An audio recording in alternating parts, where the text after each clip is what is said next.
On certain nights at Himeji Castle, guards whispered of a sound drifting from the old well. A young woman's voice, soft at first.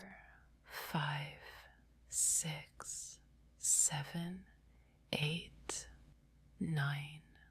Then silence, followed by a scream so chilling one guard's hair turned white in an instant. But who was she? And why was she counting?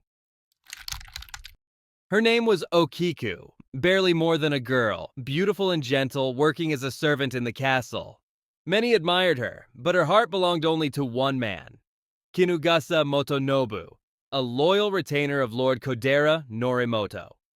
When Motonobu uncovered whispers of betrayal among the Lord's men, he turned to the one person he trusted most, Okiku, because apparently, when you suspect deadly political conspiracies, the obvious solution is to send your teenage girlfriend into enemy territory. Brilliant plan. And she agreed. Because apparently loyalty, honor, and love make people do insane things. Her cover? Working in the household of Aoyama Tetsuzan, the chief retainer. Her daily duty was simple yet terrifying. Safeguard the family's 10 heirloom plates. These weren't just dishes. They embodied centuries of honor, alliances, and status. Losing even one was punishable by death. Yes, death. For a plate. Every morning, Okiku counted them carefully. 1, 2, 3, 4, 5, 6, 7, 8, 9, 10. Perfect. Every time. Meanwhile, she was carefully observing and eavesdropping on Aoyama's activity. She discovered Aoyama's plan to poison the Lord at a cherry blossom banquet. Thanks to her, Lord Norimoto and Kinugasa Motonobu escaped.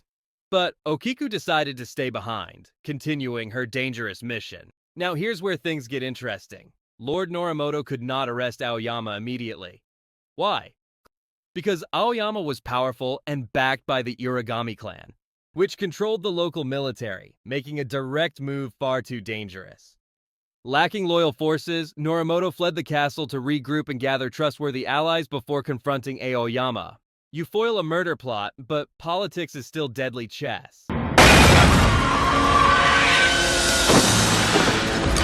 Meanwhile, in his absence, Aoyama seized power, tightening his grip on the castle.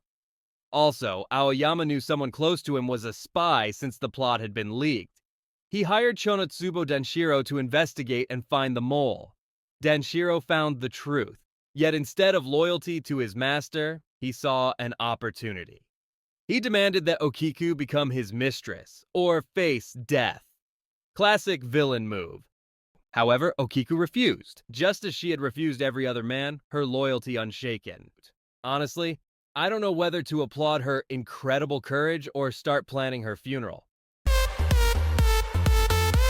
Even after Okiku rejected his offer, Chonotsubo Danshirō still did not tell Aoyama Tetsuzan that Okiku was a spy.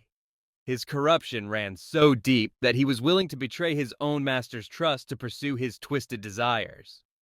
So Danshirō devised something crueler. He stole one of the plates. The next morning, Okiku began her routine. 1, 2, 3, 4, 5, 6, 7, 8, 9. Her blood ran cold. She counted again. Still 9. The missing plate means death. And here comes Danshirō, putting on his best sympathetic boss act. Oh no, how terrible. But hey, if you reconsider my little offer. The audacity. The man literally framed her for treason and then tried to sell himself as her savior. Still, Okiku's answer was the same. No. Her refusal sealed her fate. Danshirō had her beaten with wooden swords, her body broken while others looked on in silence. Nobody helped. Nobody spoke up. Why? Remember that rigid society hierarchy I mentioned? Yeah, it wasn't just about politeness. Speaking up against higher-ups meant signing your own death warrant. So, there's Okiku, being tortured by a system that values obedience over justice, power over humanity. And she's completely alone. But wait, it gets worse. Because apparently regular torture wasn't enough for Danshirō. Then he suspended her over the old well, drowning her, hauling her up, demanding she submit. Each time, through pain and terror, she whispered the same word. No.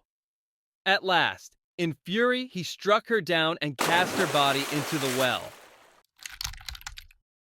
But death did not silence her. Night after night, she returned. Wet hair streaming, white burial kimono stained red. Her voice rose from the well. 1, 2, 3, 4, 5, 6, 7, 8, 9. The sound spread madness through the castle. Servants collapsed in terror. Guards fled their posts. Even the conspirators themselves could not eat, could not sleep, tormented by the ghost of the girl they had murdered. Desperate, they summoned a Buddhist priest. History doesn't remember his name, probably because everyone was too busy being terrified to take notes. That night, as Okiku's spirit emerged from the well, he listened as she began her count. 1, 2, 3, 4, 5, 6, 7, 8, 9. Before the scream could pierce the night, the priest shouted back, 10. For the first time, Okiku smiled. Her spirit, finally at peace, faded like mist at dawn. But wait, there's more! Because while Okiku's ghost was finally at peace, real-world justice was still coming. Motonobu rallied loyal forces and drove out the traitors. Lord Norimoto was restored, and Okiku? She was not forgotten. The servant girl who died for loyalty and love was enshrined as a protector goddess at Danshirō Shrine, just a short walk from Himeji Castle. Danshirō Shrine, meaning Shrine of the 10 Plates, was built to honor Okiku's unwavering courage and the 10 precious plates that symbolize her loyalty. Today, visitors come to pay their respects, leave offerings, or simply marvel at the story of a girl whose steadfastness transcended life and death.